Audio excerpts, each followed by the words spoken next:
Halo guys, sobat-sobatku yang berbahagia dimanapun kalian berada, gimana nih kabarnya? Semoga sehat selalu ya. Berjumpa lagi bersama kami channel Mondes Movie, channel yang khusus membahas alur film. Dari sekian banyak inspirasi para sutradara untuk membuat film, rupanya kisah nyata atau true story adalah ide yang paling banyak dipakai oleh beliau, entah itu berdasarkan pengalaman ataupun biografis seseorang. Nah, di film kali ini, saya akan coba mengupas sebuah film berdasarkan true story. Kisahnya cukup menarik dan lebih ke arah survival dengan bahan makanan yang hanya bisa membuat mereka bertahan selama 3 hari. Tapi mereka harus berada di tempat itu lebih dari 1 minggu. Bagaimana kisah selengkapnya? Jangan kemana-mana, tetap di Dio Wae.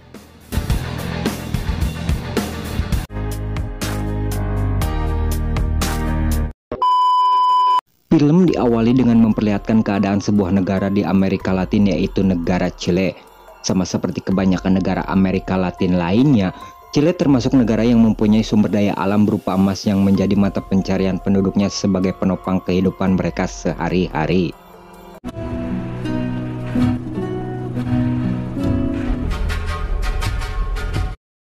Film sendiri akan menceritakan sekelompok orang yang menggantungkan hidupnya sebagai penambang di kota tersebut. Walaupun hasil tambang mereka berupa emas, akan tetapi hal tersebut tidak lantas membuat hidup mereka menjadi makmur. Bahkan hidup mereka terkesan berada di level atau di kelas menengah ke bawah. Hal tersebut terlihat dari salah seorang pria yang bernama Mario yang juga merupakan aktor utama kita. Dia meminta kepada temannya untuk mencari pekerjaan tambahan karena uangnya sudah habis. Dan itu mencerminkan saya banget ketika tanggal sudah menunjukkan angka 10 tiap bulannya. Curhat. Tomorrow is my free day. I would like to work. Tomorrow? I'm kind of short of money and then Siang itu mereka mengadakan sebuah acara untuk perpisahan seorang pria yang sudah 45 tahun bekerja di tambang tersebut. Sementara itu, di tempat yang berbeda, film kembali menceritakan tokoh lain yang bernama Maria. Dia mempunyai seorang adik yang bernama Dario yang suka sekali meminum minuman yang haram, yaitu intisari. Rutinitas mereka sehari-hari diisi dengan pergi ke tempat mereka bekerja dengan diantar oleh bis menuju sebuah tambang yang menjadi ladang kehidupan mereka. Masih di tempat yang sama, salah seorang penambang yang bernama Luko menginformasikan kepada atasannya perihal temuan yang ia dapatkan di dalam tambang itu. Temuan tersebut adalah sebuah pecahan kaca yang ditemukan sudah berserakan di tempat dia menaruh benda tersebut. Itu artinya telah terjadi sebuah pergerakan lempeng bumi di lokasi tambang itu. Dengan kata lain, hal tersebut adalah sebuah peringatan atau warning untuk para pekerja. Karena hal itu bisa saja menimbulkan gempa yang akan menjebak bahkan membunuh mereka semua. At a weakness in the mountain's internal structure. Luko pun sempat berdebat dengan atasannya dan meminta agar pertambangan itu segera dihentikan. Hal itu dimaksudkan untuk memastikan bahwa tidak akan ada korban jiwa seandainya gempa itu terjadi. Dan kita akan dibuat geram dengan jawaban si atasan yang mengatakan bahwa Luko tidak perlu mengkhawatirkan semua itu. Tugas dia sekarang adalah memastikan bahwa pekerja itu harus menghasilkan 250 ton hasil tambang tanpa peduli apa yang akan terjadi dengan mereka. Dan itu benar-benar sikap seorang kapitalis kotor. Kesel aing. It's my job to keep these men safe. Correction. We are pulling out 250 tons. There's only so much gold in the mountain. Walaupun Luko mengetahui dan sadar akan segala risiko, dia tetap menjalani pekerjaan itu karena tidak mempunyai pilihan lain. Sementara itu, para penambang mulai memasuki goa dengan jalan setapak yang merupakan akses utama menuju pusat penambangan. Di dalam tempat itu, Luko kembali melihat sesuatu yang membuatnya tak percaya dengan apa yang terjadi. Karena faktanya di tempat itu Luko menemukan pecahan kaca yang sangat banyak berserakan di tempat itu. Dan yang tak kalah mencengangkan, Luko melihat retakan yang ada di dinding gua begitu lebar yang menandakan bahwa mereka semua sedang dalam bahaya besar. Ketika semua pekerja sedang fokus dengan pekerjaan mereka, tiba-tiba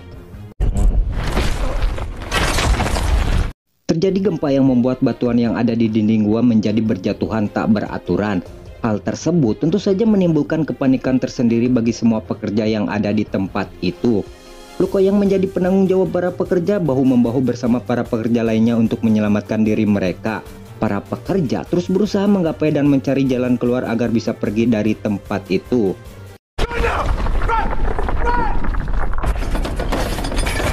What the hell?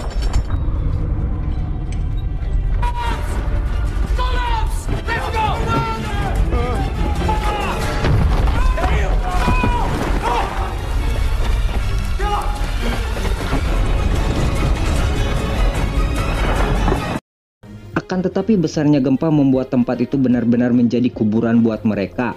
Karena di sana mereka benar-benar tidak bisa pergi kemana-mana akibat jalan keluar yang sudah tertutup oleh bebatuan yang ada di tempat itu. Dengan kata lain, para pekerja sudah benar-benar terkubur sedalam 600 meter di bawah permukaan tanah.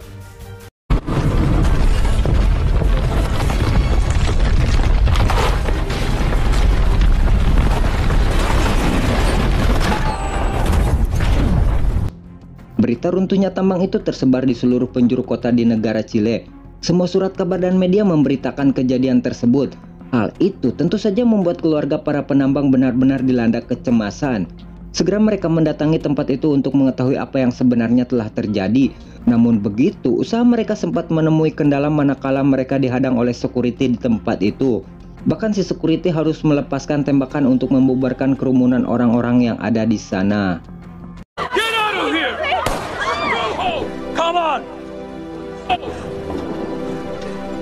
Sang presiden negara Chile pun memberikan perhatian khusus terhadap kejadian ini, karena ini bisa dibilang adalah sebuah bencana nasional mengingat masifnya pemberitaan media akan kasus ini.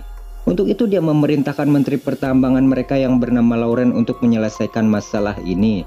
Sementara itu di tempat reruntuhan, para pekerja mulai mencari jalan keluar alternatif untuk menaiki tangga darurat sebagai akses evakuasi di dalam gua itu. Namun, alangkah terkejutnya mereka ketika mengetahui bahwa jalur evakuasi itu hanya memiliki tangga setengah saja, karena pihak perusahaan tidak serius mengurus safety untuk mereka.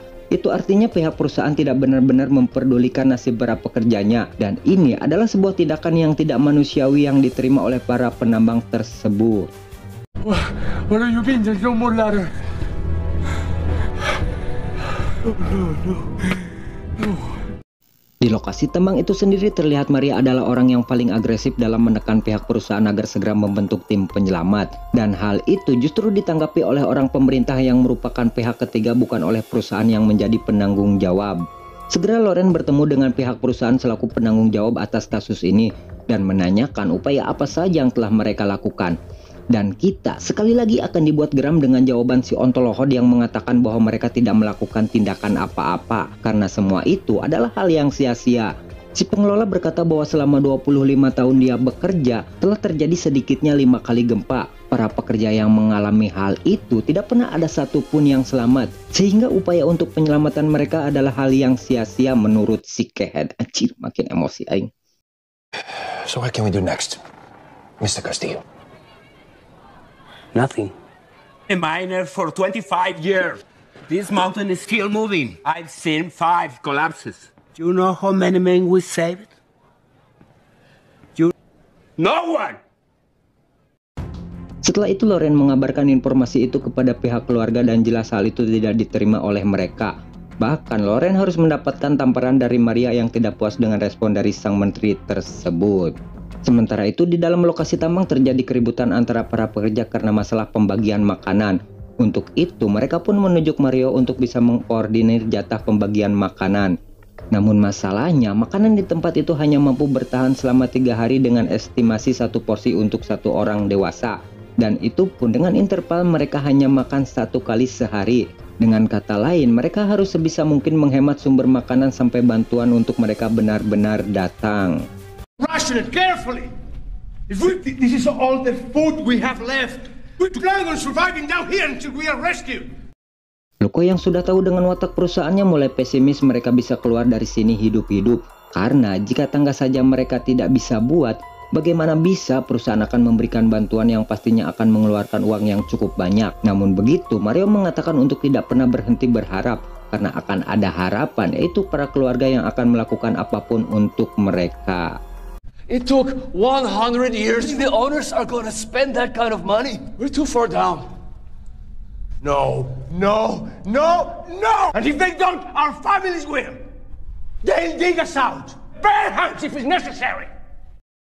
Beruntung rakyat Chile pada waktu itu mempunyai presiden yang sangat peduli dengan rakyatnya. Hal tersebut dibuktikan dengan bantuan tim penyelamat yang sudah dikirim oleh pihak negara untuk segera mengatasi bencana itu. Dengan bergegas, tim yang dibentuk segera melakukan simulasi untuk bisa mengeluarkan para penambang. Mereka pun mulai mengamati struktur tanah dan memprediksi tempat yang memungkinkan menjadi lokasi para penambang itu. Yang menjadi masalah adalah sebuah gedung dengan tinggi setara 2 gedung pencakar langit dengan berat 700.000 ton. Dan itu akan menghalangi mereka dalam upaya pengeboran yang akan mereka lakukan. The men were working in the lower half of the mine when it collapsed. A 5-meter wide space of the Empire State Building displaced itself here. Lebih dari itu, si insinyur memprediksi bahwa mata bor akan mengalami pergeseran mengingat struktur tanah di tempat itu tidak stabil. Dan yang lebih parah, bor tersebut diprediksi akan mencapai titik para penambang dalam waktu 8 hari jika berhasil. Sementara cadangan makanan yang mereka punya hanya bisa bertahan sampai 3 hari. Dengan kata lain, persentase keberhasilan membawa mereka kembali dalam kondisi hidup hanya 1% saja. Is that there's a less than 1% chance of finding them. What I'm saying, Minister. Di dalam gua sendiri, para penambang harus pintar-pintar menghemat cadangan makanan dan minuman agar bisa bertahan selama mungkin di tempat itu. Mereka pun mulai melakukan satu hal yang terbilang cukup ekstrim, yaitu membagi satu botol susu menjadi 33 gelas dengan volume gelasnya mungkin setara dengan 1 sendok makan saja. Dan itu benar-benar sangat pikarunyaeun. Hari kelima, pemerintah dan para kontraktor mulai mengebor tempat yang diduga menjadi tempat penampungan para penambang. Setelah sekian lama mengebor, para penambang mulai mendengar suara mata bor yang ada di tempat itu.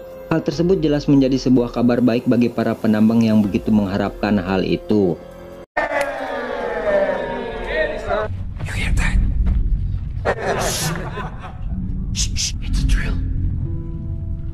Kendala batu besar rupanya menjadi masalah yang serius buat mereka.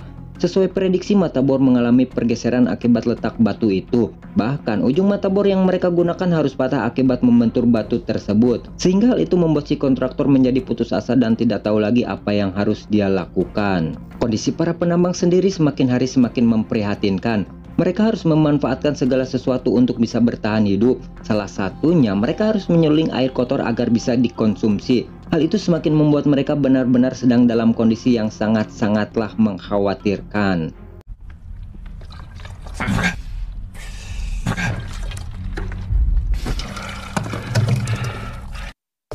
Di tengah keprihatinan, kabar baik menghampiri para penambang manakala mereka mendengar suara bor di tempat itu. Itu artinya kontraktor telah berhasil mencapai kedalaman para penambang.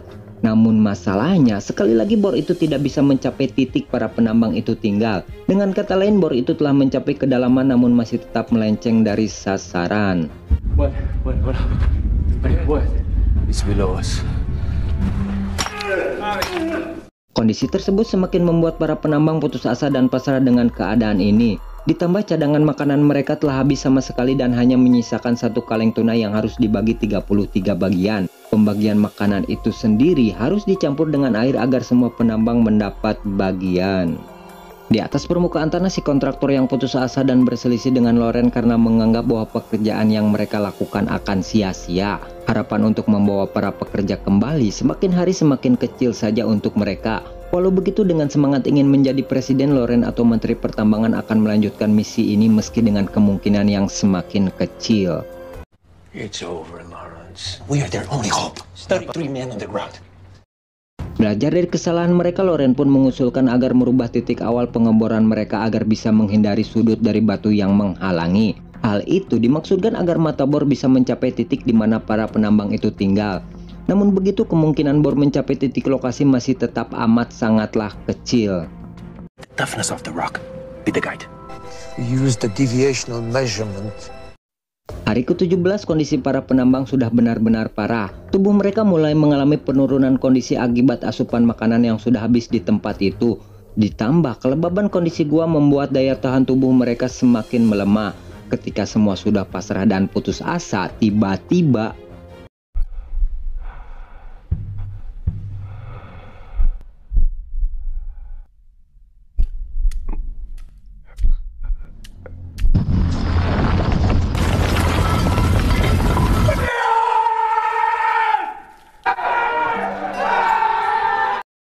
keajaiban Tuhan datang manakala bor itu bisa mencapai titik di mana para penambang itu tinggal. Yang jelas, hal tersebut membuat para penambang senang melebihi apapun dan siapapun di dunia ini. Segera para penambang menandai bor yang mereka temukan dengan pesan bahwa Tuhan masih melindungi mereka dan memberikan kekuatan untuk tetap bertahan hidup. Setelah itu, pesan dari para penambang disambut dengan sukacita oleh para keluarga yang tetap setia menunggu hingga keajaiban itu terjadi pada mereka. Dan hal itu tentu saja berkat usaha pantang menyerah yang telah Loren lakukan beserta tim yang luar biasa. I hear something.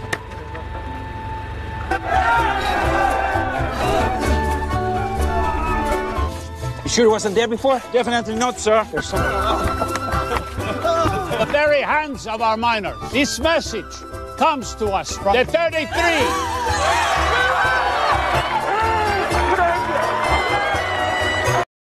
Berita masih hidupnya para penambang itu menjadi berita viral di seantero kota itu. Bahkan berita itu sudah menjadi headline paling dicari di negara Chile. Sang presiden pun segera mengirimkan tim yang lebih ahli dengan peralatan yang canggih untuk mengeluarkan mereka dari tempat itu. Sementara para penambang yang sudah tidak sabar bertemu dengan keluarganya menyempatkan untuk berbicara dengan mereka melalui video call. Get a chance to do what they do once a week. 3 platforms are now in place specialized in... Le système de forage pétrolier fourni par les... Mario, hi Dad. Hi. This is Kitty. How are you? Momen haru terjadi manakala seorang penambang yang bernama Alec berbicara dengan istrinya yang sedang mengandung. Alec yang menginginkan seorang anak laki-laki segera berubah haluan ketika mengetahui bahwa istrinya selalu setia menunggunya. Bagi Alec, apapun jenis kelamin anaknya nanti, sekarang hal itu tidak penting lagi selagi mereka berdua dalam kondisi sehat dan bisa selamat ketika melahirkan nanti. I couldn't see if it was a boy or a girl. Here it is. Let it be a surprise. As long as you two are good, you don't want to know. That's all that matters. Segera tim yang dibentuk melakukan proses pengeboran untuk bisa mengeluarkan para penambang. Namun begitu, hal tersebut tidak serta-merta membuat proses itu mulus karena selalu saja ada halangan. Seperti yang diketahui bahwa batu besar yang menjadi penghalang kembali memakan korban mata bor yang kembali patah. Untuk itu, mereka pun harus menghubungi tim lain untuk mengangkat sisa patahan mata bor yang ada di dalam tempat itu. Di dalam gua sendiri terjadi konflik antara Mario dan para penambang yang ada di sana.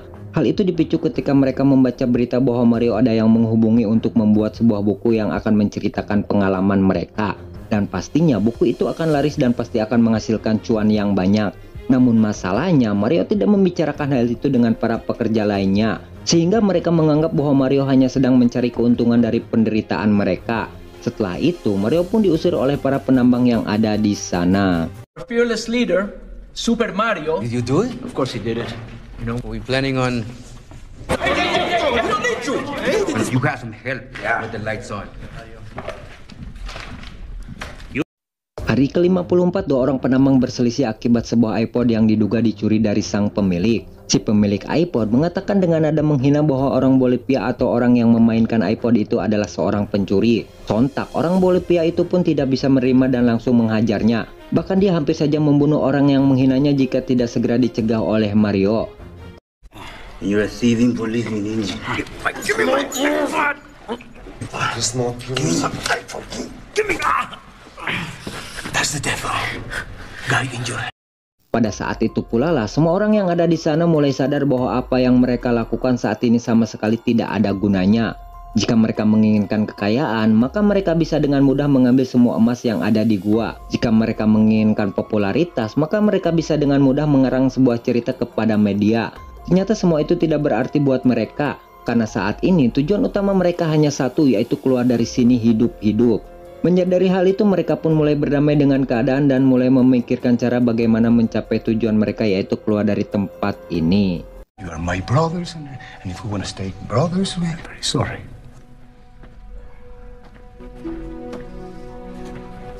Welcome back. Hari ke-58, para kontraktor sudah bisa mengeluarkan patahan mata bor yang ada di dalam galian. Sementara itu di tempat yang sama, Luko yang merupakan orang yang paling mengetahui kondisi gua itu menemukan satu hal yang mengganjal dan akan menghambat mereka, yaitu sebuah palang besi yang terpasang di gua itu. Segera Luko menginformasikan hal itu kepada Loren dan akan membuat rencana, yaitu dengan cara meledakkan palang tersebut. Akan tetapi hal itu ditentang oleh si kontraktor karena itu terlalu beresiko. How? A controlled explosion. No, don't look at that. Alasan si kontraktor pun cukup masuk akal, karena jika hal itu dilakukan maka akan membuat struktur tanah di dalam gua menjadi tidak stabil.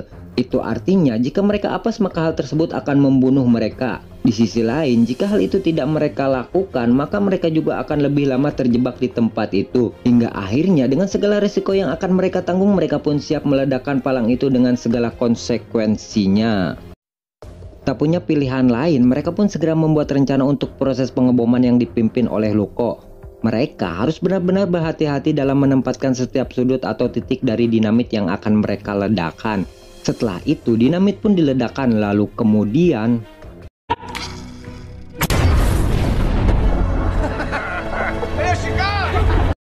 palang besi itu akhirnya bisa runtuh dengan ledakan itu. Dan beruntungnya lapisan tanah itu tidak sedikit pun mengalami pergeseran, yang hal itu jelas alam pun berpihak pada mereka. Dengan runtuhnya palang besi itu, pada akhirnya bor pun bisa mencapai tempat mereka. Hingga akhirnya mereka pun satu persatu mulai diangkat ke atas dengan selamat. Dan film pun diakhiri dengan memperlihatkan dokumentasi para pekerja asli yang berhasil selamat. Tamat.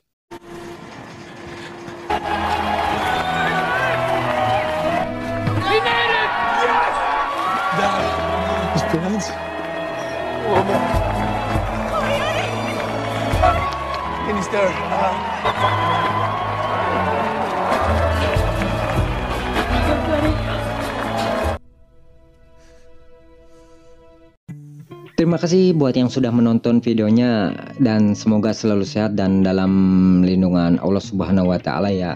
Sampai berjumpa di video selanjutnya dan tetap di DIY.